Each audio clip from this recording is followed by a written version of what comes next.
Flying Bark Productions might just be cursed when it comes to the shows they work on. For all the beautiful animation and production values they put into these shows, they either get cancelled too soon, or they go completely under the radar and barely anybody talks about them. They honestly just can't catch a break.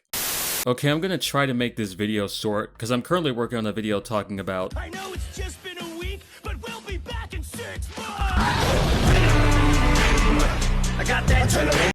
I'll let you figure out if that's a good or a bad thing, but for the time being, I wanted to finally get around to talking about the show, because not only is it great, but it also might be on the verge of getting the death penalty by Disney. But more on that later. Moon Girl and Devil Dinosaur, to put it simply, is probably one of my favorite pieces of Marvel media to come out in recent memory. I know there's the Spider-Verse movies, but I consider those more Sony rather than Marvel, honestly. It's up there with Loki as one of the best Marvel shows to be released. It's fun, the visuals are incredible, the characters are great, and it also makes a good case for why Marvel projects not being so chained to the MCU can make a better product that stands on its own. I'm not saying the show is perfect by any means, or it's revolutionary or anything, but what the show does well, it does really well. And honestly, you got to respect the craft put on display here. So this is going to be me rambling about the show and how great it is, and I really hope you enjoy.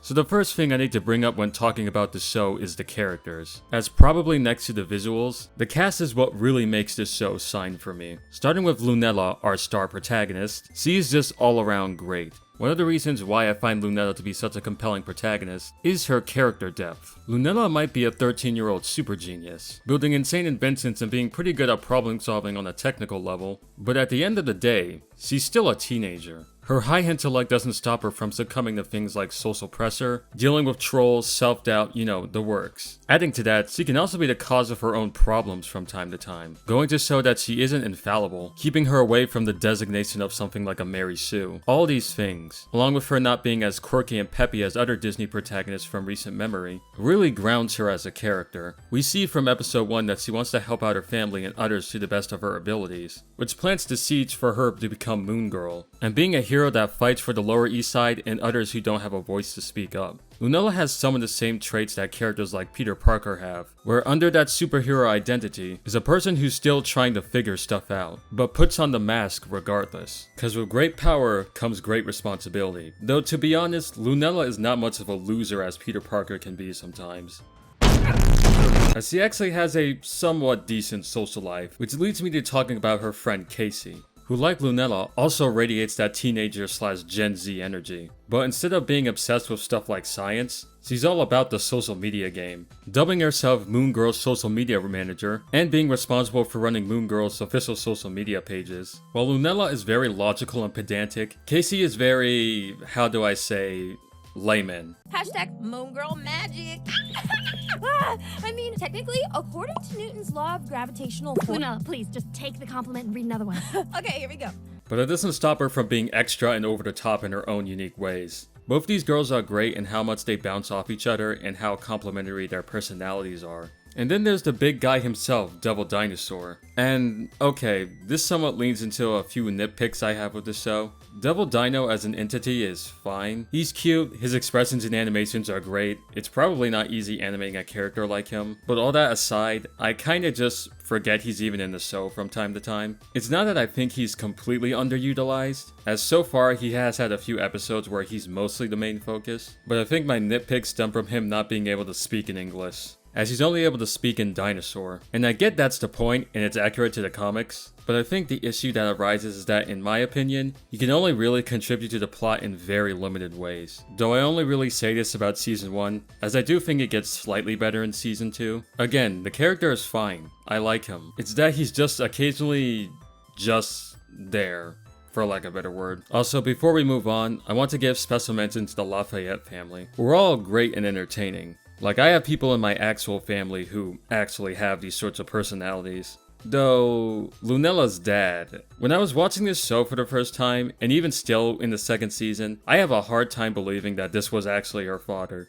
And I mean that entirely from a character design perspective. Cause looking at this design at first glance made me think that this was her older brother or something, and I still can't shake that thought even to this day. But to quickly talk about him from a personality standpoint, he's fine, but like Devil Dinosaur, I sometimes forget he's even in the show. As of right now, he only has one episode in season 1 where he's like the main focus, and there's an episode in season 2 where he does get the plot going, but off the top of my head, that's about it. But I will say that he does make up for his shortcomings by actually being funny, cause most of the stuff he does or says honestly does get a laugh out of me. And him not fitting into the stereotypical idiotic fodder trope that has plagued sitcoms for like the past century. He's mostly competent, and it's nice to have a fodder figure, hell, a family in a superhero property that isn't toxic, or half of them are dead or unaccounted for. This family clearly loves and supports each other, and that's all I need. Okay, let's talk about the villains for a quick bit, who I might add are all visually fantastic. Like, some of these guys look like they walked straight off the page. Like, I want to mention Molecule Man for a little bit. Just look at his design in the show, and look at his design in the comics. Like, they really took some creative liberties with some of these villains. Most of these guys are honestly pretty one note, at least at this point in the series, but that doesn't mean they can't be entertaining. I also like how, with the exception of maybe one of them, most of these guys aren't looking for world domination. A lot of them just come to the Lower East Side to pick on the people and take advantage of them, which makes Lunella's conflict with these villains feel very personal and intimate. And that's something about the show overall I appreciate, as while the show may have supervillains with incredible powers, it keeps its focus on the Lower East Side and the denizens within it. Rarely ever is there a situation in the show where the world is at stake, making a decent amount of the episodes in the show feel grounded in some way, shape, or form. But if we're keeping on the topic of villains, I'd be remiss to not talk about the Beyonder, who is just incredibly fun to watch, and is voiced excellently by Lawrence Fishburne. Yeah, Morpheus, who you can also thank for technically getting this show off the ground in the first place. The Beyonder really isn't a villain, but more of an intergalactic troll that just pesters Lunella for the lulz. Even at one point snapping the Earth out of existence, only to revive it just to f with her. He can be funny in one moment, but then be surprisingly menacing in the next. But what I really like is what they do with him in the first half of season 2, where he loses his power due to space shenanigans, and is brought down to Lunella's level, forcing them to see eye to eye and work together in order to survive. And through the process, they gain an understanding for one another. It's just really well executed. And I won't mention what happens to him later in the season because of spoilers, but I'll just say this, I hope he gets better. And that aspect of change and character growth is what this show does really well. Very rarely are characters in this show completely static, making them feel more like actual people, which makes the show very compelling to me. It fires on almost all cylinders, from the characters to the relationships and especially the animation, which, speaking of, my god, does this show look incredible, which isn't surprising as it's flying bark. Rise of the TMNT, Glitch Techs, Lego Monkey Kid, all those shows look fire. And Moon Girl is no different. From the colors to the designs to the little details, like Lunella's LED goggles acting as her expressions, or how the characters have chalky line art, and how the details in some of the hair on characters is just scribbled in. Not to mention the use of comic book panels and pop-up bubbles to convey information. In a way, it makes this show look like a 2D version of Spider-Verse, and that's not an unintentional comparison either. And you can really feel that Spider-Verse DNA in the fight scenes, where in every episode, when it's time to have the penultimate fight, it's staged like a music video, with bright colors, great music, and fantastic animation. This is where the Sakuga is, folks. Just look at it. Which again is another Flying Bark staple. They made a reputation for themselves for going all out in the animation when it comes to action, and Moon Girl does not miss in that department. This show just oozes style from every pore that I can just go on and on, like the title cards or the weird eye catchers with insane music.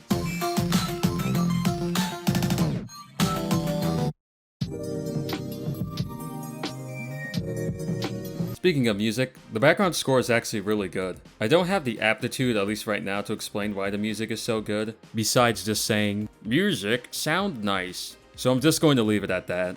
Though I wish the background score for the episodes was available, cause for right now it's only the licensed music that they have up on like streaming services. Which again, all those songs are great, I just really like the background score. Okay, so now it's time to talk about that thing I mentioned in the beginning. Cause while I think this show rules, it may also be getting its life cut short soon. Cause Disney has never been known to kill a good thing. Yeah, so unfortunately, the second season of Moon Girl and how it's being released has a lot of fans worried about the future of the series. For context, back when season 1 was released, they did this sort of staggered release format. The series premiered on Disney Channel first, and then a few days later they put the first 6 episodes on Disney+.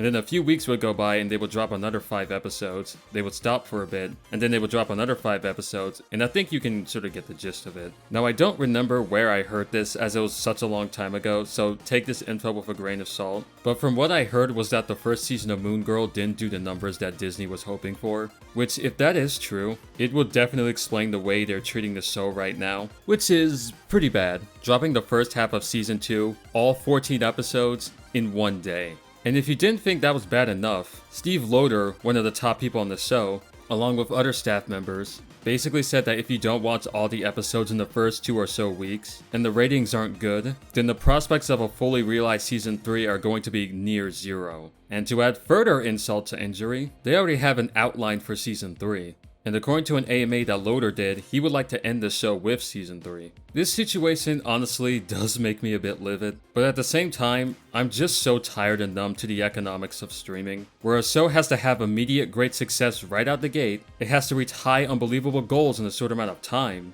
and worst of all, these shows don't have the opportunity to naturally grow an audience over time. You know Breaking Bad? Yeah. That Breaking Bad? When it first started off, it wasn't a mega hit right out the gate. It had mild popularity and critics loved it, but it wasn't a smash hit yet. That was the case until, ironically, the show came to Netflix, where it exploded in popularity. So much so that when the show was airing on TV, the ratings skyrocketed, with the series finale bringing in 10 million viewers, compared to the season 4 finale which only had around 2 million. I hope you see what I'm trying to get at here. These shows, hell, these franchises, they need time to grow. They can't all be instant successes from day one. And that's not to say that shows getting treated like trash isn't a new concept, but it just feels like in the current era of streaming, it's becoming more of a prominent occurrence. I could talk about how Molly McGee was treated and how there were plans for a season 3 but Disney just cancelled it from under them, or the rumblings that Haley's On It show is going to get cancelled after one season, or how Bob Iger's return has drastically affected the way Disney TVA is run. But it's just all so tiresome, so I'll just stop here. Anyway, Moon Girl is a great show, and if what I said or shown here interests you, then go give it a shot. I'm not going to beg you to watch it, but if you have, or are a current fan who's watched season 2, tell me in the comments down below about your experience, and I'll see you next time.